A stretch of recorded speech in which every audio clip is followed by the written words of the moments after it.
Olá, eu sou Bruno Rocha e dando continuidade aqui à série Flask Drops no canal do curso de Python, hoje eu vou falar sobre o roteamento de URLs no Flask. O que é URL? URL significa localização uniforme de um recurso e é simplesmente aquele endereço que a gente digita no navegador para acessar um arquivo ou uma página na internet. E a URL é formada por alguns elementos. O primeiro elemento, que nós já falamos no outro vídeo, é o protocolo, ou seja, o esquema. Por padrão, a gente vai sempre usar o HTTP no navegador, mas também é possível utilizar outros protocolos, como por exemplo o FTP, o WS ou o RPC.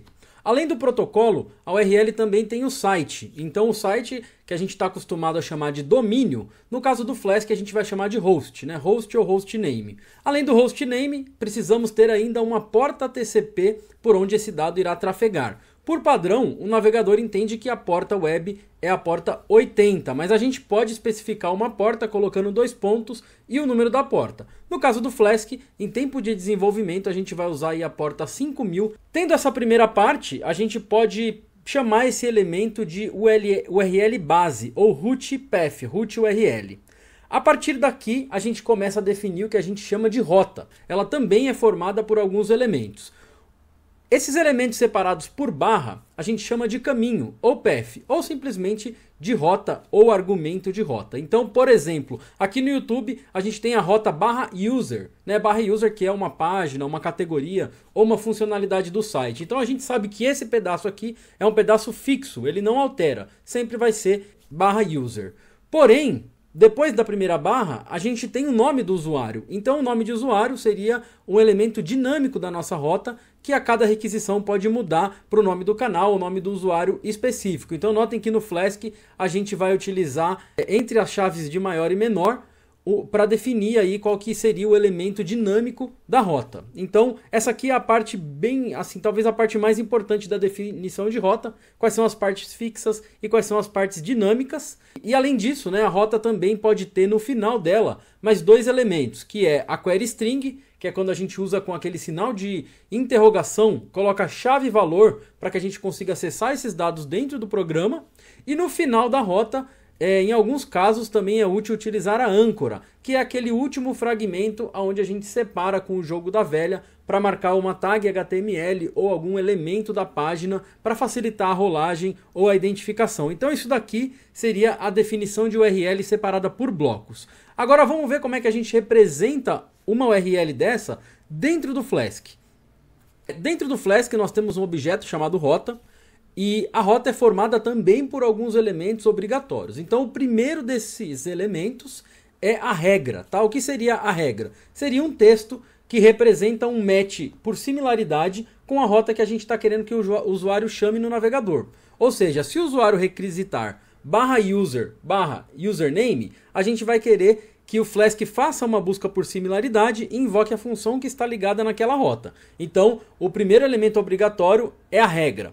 Além da regra, a gente tem que passar qual que é a view, que vai ser invocada por aquela regra. O que seria uma view? Seria qualquer objeto invocável no Python, qualquer callable. E um objeto invocável pode ser, no caso do Flask, uma função, uma classe ou até mesmo um lambda, né? Ou seja, uma função anônima.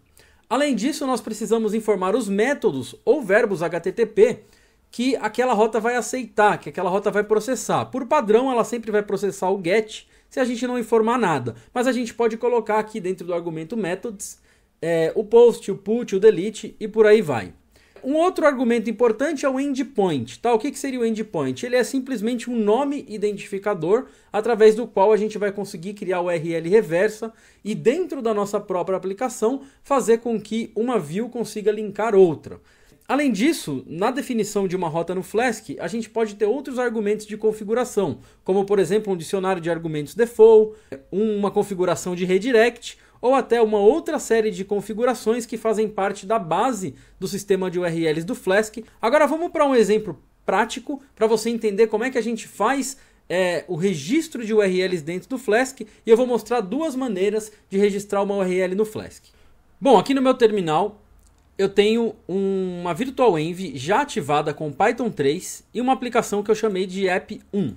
Dentro dessa aplicação, eu ainda não tenho nenhum arquivo, apenas a Virtual Env. Então eu vou abrir o Visual Studio Code e vamos começar criando um banco de dados. Esse arquivo vai se chamar db.py E aqui dentro eu vou colocar um dicionário Python.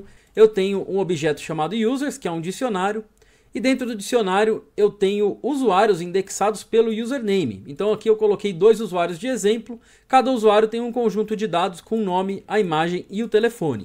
Então agora nós vamos criar um aplicativo de agenda de contatos, onde na página principal eu vou listar todos os usuários e ao clicar no nome do usuário eu vou conseguir verificar as informações, ou seja, a imagem, o nome e o telefone. Então eu vou criar um outro arquivo chamado app.py.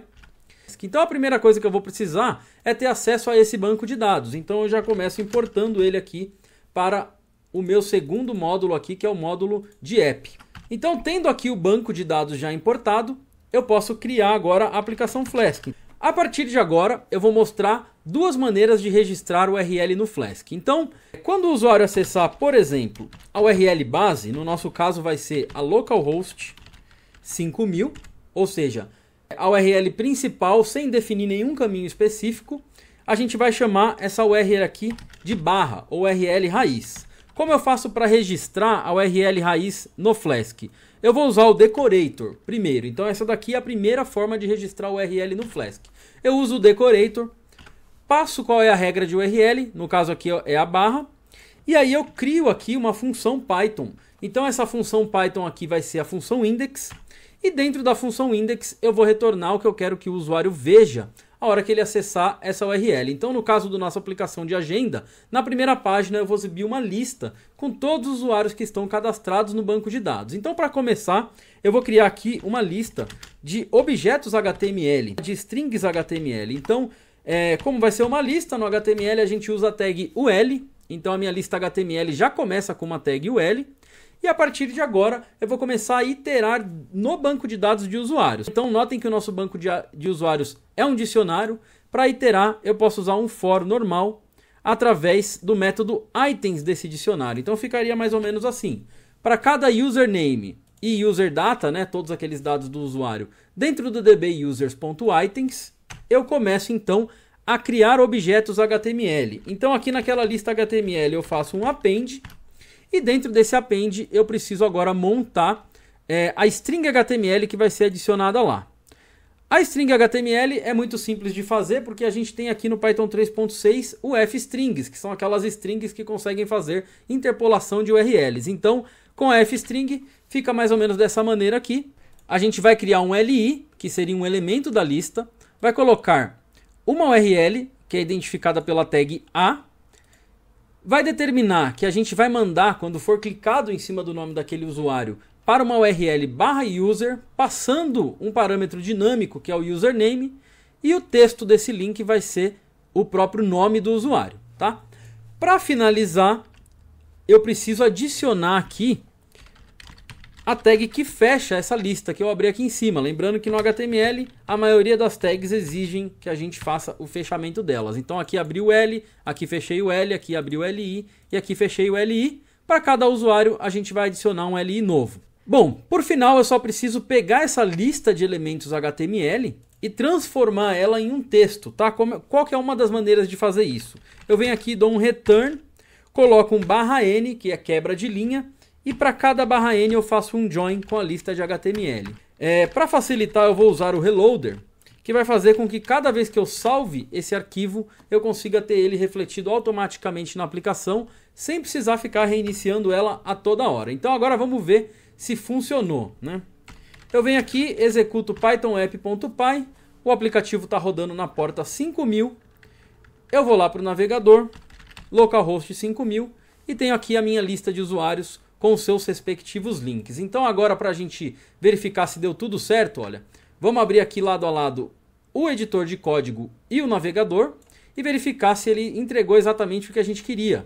Eu entreguei uma UL, está aqui em cima, para cada usuário da minha lista, ou seja, eu tenho 2 usuários aqui, eu montei uma LI e dentro dessa LI eu coloquei um link, tá? Onde eu vou mandar para a rota user, passando o username. Então para cada um eu vou ter aqui um username dinâmico e mostrando aqui o nome do usuário. Então a gente montou um HTML de forma bem simples, utilizando apenas lista Python e strings de Python. Agora vamos para a segunda parte. Quando o usuário clicar no nome de cada um desses itens do nosso banco de dados, eu quero mandar ele para uma URL onde ele consiga ver os detalhes de contato desse usuário. E por enquanto a gente não tem essa URL. Então vamos criar aqui uma outra função. Essa função profile, ela vai precisar receber o username para saber exatamente qual o usuário do banco de dados que vai ser exibido. Com isso, eu preciso pegar esse username e fazer uma consulta no banco de dados. Como o nosso banco de dados é simplesmente um dicionário em Python, eu posso utilizar o método get. Vou no dicionário, db.users, faço um get através do username. Se esse username existir dentro do dicionário, ele vai me retornar esses dados, tá? Ele vai me retornar um outro dicionário contendo name, image e telefone. Se por acaso não existir, o user vai ser um none, e aí a gente pode testar aqui embaixo, ou seja, if user. Se o user não for none, eu vou fazer um retorno para o navegador com aqueles dados. O que eu vou retornar de novo? Eu vou retornar um texto, eu vou retornar um HTML. E o HTML vai ser esse daqui. Ou seja, eu estou usando aqui uma string multilinha no Python, que é também uma f-string, e dentro dessa f-string eu estou criando um template HTML. E esse template vai mostrar o título do username, vai mostrar a imagem do usuário utilizando a tag img, vai usar diretamente aqui o texto do telefone para exibir e vai colocar um botão de voltar para a URL barra, que é aquela URL que a gente já havia mapeado aqui em cima. Então, esse aqui é o caso do usuário existir. Se por acaso a gente tentar acessar barra username com o usuário não existente, então a gente precisa tratar esse erro. Para tratar esse erro, o Flask tem uma função chamada abort. Tá? O que a função abort faz? Ela retorna um response com um erro HTTP, um código 400 ou 500. Então aqui eu posso vir aqui e fazer um return. Ao invés agora de um texto, eu vou retornar uma instância do abort. Então abort 404, tá? Que é aqui o código do not found.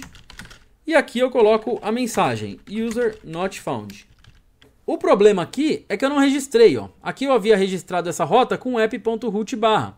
E aqui eu não registrei. Então eu vou mostrar a segunda maneira de registrar URLs no Flask. A gente também pode fazer dessa maneira aqui, ó.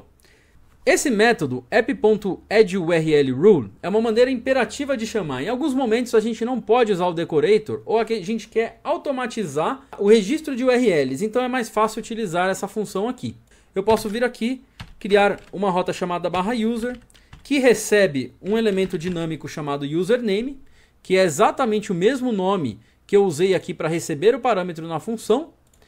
E agora, como eu não estou usando o decorator, eu sou obrigado a identificar a viewfunc. Então eu vou passar aqui a função chamada profile e também vou informar o endpoint. Tá? No meu caso aqui o endpoint eu vou chamar simplesmente de user para facilitar depois quando eu precisar utilizá-lo. Então, notem que aqui usando o decorator eu não precisei informar nada disso, porque o endpoint ele já pegou automaticamente daqui e a função ele já pegou automaticamente daqui. Usando o addURLRule, eu sou obrigado a informar o viewfunc.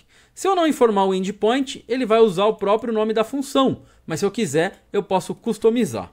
Agora a gente pode vir aqui para o browser e ver se funcionou. Então eu volto aqui para a página inicial e ainda tenho aqui um problema, tá? Então vamos entender agora por que deu not found. Notem que eu chamei aqui a URL /user, /username e coloquei uma barra no final. Voltando agora ao código, vamos entender aonde que está o problema.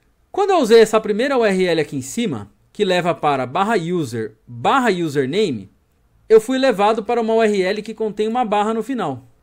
E aqui embaixo, a minha URL, a minha regra de URL está definida sem a barra no final.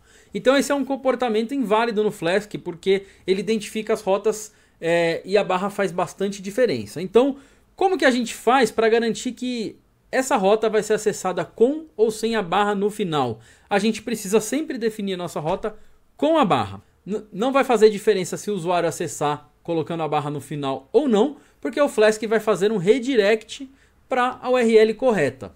Esse comportamento às vezes não é desejado, às vezes você quer realmente que não tenha a barra no final, às vezes APIs não permitem que a gente utilize redirect e aí é mais importante a gente ter a URL estrita. Mas a minha indicação é que você sempre coloque a barra no final, sempre que possível, para ativar esse comportamento de trailing slashes, que seriam as barras no final da URL.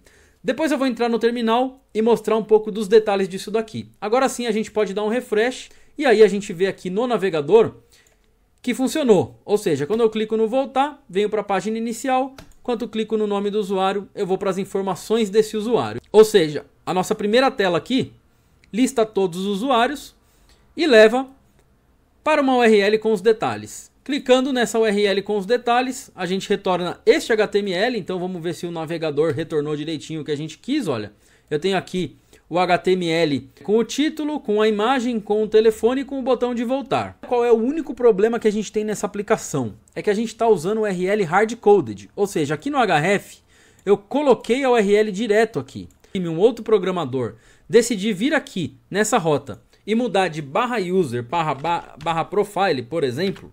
Quando eu tentar acessar, eu vou ter um not found, porque aquela URL alterou apenas na definição, mas não em todas as referências que estão chamando ela. Então, para evitar esse problema aqui, a gente nunca internamente utiliza o URL hard-coded. A gente sempre usa o endpoint, porque a gente tenta garantir que o endpoint não mude, mesmo que a URL que está exposta mude. Tá? Como é que a gente faz para usar isso dentro do Flask? A gente vai importar uma função chamada URL_for, que é a função responsável por criar URLs reversas. Eu apago essa URL hard-coded e substituo pela chamada da URL_for.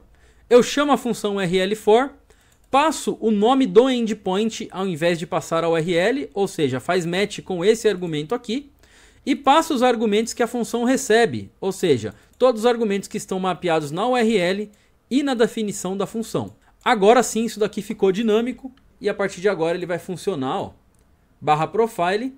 Se isso aqui for alterado novamente para /user e eu der o refresh, ele volta a funcionar novamente. Não preciso me preocupar com atualizar todas as referências.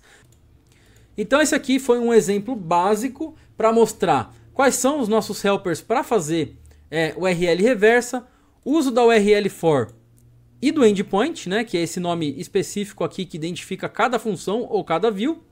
E para mostrar também que a gente pode definir URLs usando o app.root ou da maneira imperativa, né, usando app.addURLRule, que é um método que na verdade é a mesma coisa, né? Esses dois métodos aqui são equivalentes. A diferença é que um é usado como decorator e um é utilizado diretamente como um método para que a gente possa fazer automatizações e tenha um pouco mais de flexibilidade, tá? Agora eu vou mostrar como a gente faz para interagir com o Flask, com a aplicação Flask através do terminal e também inspecionar como que é montado o mapa de resolução de URL. A primeira coisa que você vai precisar é instalar uma extensão Flask Shell IPython. E além dela você precisa do IPython. O IPython é um terminal Python um pouco mais inteligente, com algumas facilidades. Dentro da aplicação aqui, ó, nós ainda estamos no mesmo diretório e nós temos aqui o nosso app.py. Então eu preciso exportar uma variável de ambiente chamada flask_app em maiúsculo, apontando para o arquivo onde está a minha app Flask. Eu tenho um comando no Flask que pode ser invocado com Flask Shell.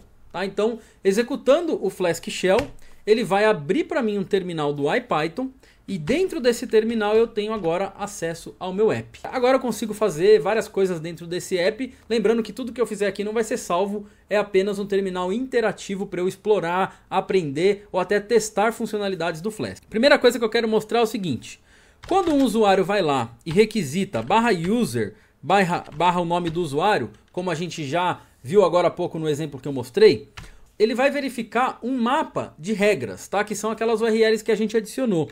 Esse mapa de regras está localizado em app.urlmap, que é uma lista de regras. Então pode ver que a última regra aqui, ó, é a que faz match com esse endereço aqui que foi acessado no navegador, /user /username, sendo que o username é dinâmico.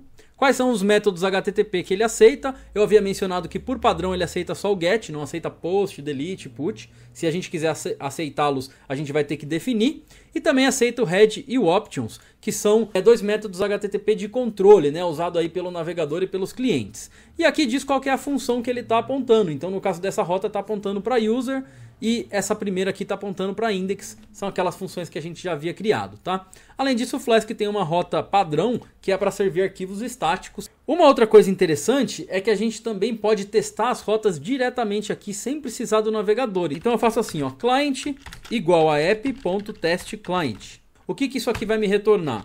Uma instância da classe Flask Client. Então vamos entender o client como se fosse um navegador, né? Só que é um navegador headless, um navegador que funciona somente no terminal. Esse navegador expõe vários métodos. Você pode ver aqui, inspecionando pelo IPython, que ele tem um método para cada uma dos verbos HTTP. Então eu tenho o get, eu tenho o post, o patch, o put, o delete e por aí vai. Eu posso setar cookies, setar sessions, eu posso fazer várias coisas e através dele eu posso também automatizar testes. Então se eu quiser, por exemplo, chamar uma URL e ver qual foi o retorno dela, eu posso fazer assim, ó, client.get, passo aqui a URL, /user, e aí eu tenho aqui um response. Note o seguinte, esse response eu não coloquei a barra no final. Então lembra que a nossa URL tinha a barra no final. E ele me retornou um 301, que é um redirect. Se eu quiser seguir esse redirect, eu posso passar aqui um follow redirects igual a true. E a partir de agora eu tenho um código 200. Mas seria muito mais bonito se eu já chamasse aqui a URL correta, que seria colocando a barra no final. Evitaria esse processo aí de redirect. Eu posso ver qual que é o status dele, ó. É o 200. Eu posso ver quais são os headers HTTP dele. Então estão aqui todos os headers que foram trafegados. Eu posso verificar também quais foram os dados. Então aqui eu tenho os dados, ou seja, aquele HTML que a gente montou com o nome do usuário, a imagem e o telefone. Através do teste client eu consigo testar qualquer coisa como se fosse o browser. Obviamente que a única coisa que eu não consigo testar aqui é a parte de front-end, né? A parte de JavaScript eu teria que ter uma outra estrutura de testes, mas para fazer teste simples, teste de API ou simplesmente o teste de entrega dos nossos retornos, o teste client do Flask é mais do que o suficiente. Eu posso testar também aqui, ó, uma rota que não existe. Então eu coloco um usuário que eu não tenho no banco de dados, vamos ver se ele retorna aqui para mim, ó, user not found. Vamos ver se o código de status é o correto. É o 404. Então hoje era isso que eu tinha para falar, um pouco de como funciona o registro de URL, a inspeção de URL e o teste client do Flask, que também vai ajudar muito aí no aprendizado. E é isso aí. Já se inscreve aqui no canal, dá um like, comenta aqui por favor, deixa aqui sua crítica, sugestão, comentário, qualquer coisa que você quiser. Entra no nosso grupo de Flask lá no Telegram para você obter a ajuda da galera. E é isso aí, a gente se vê no próximo vídeo, valeu!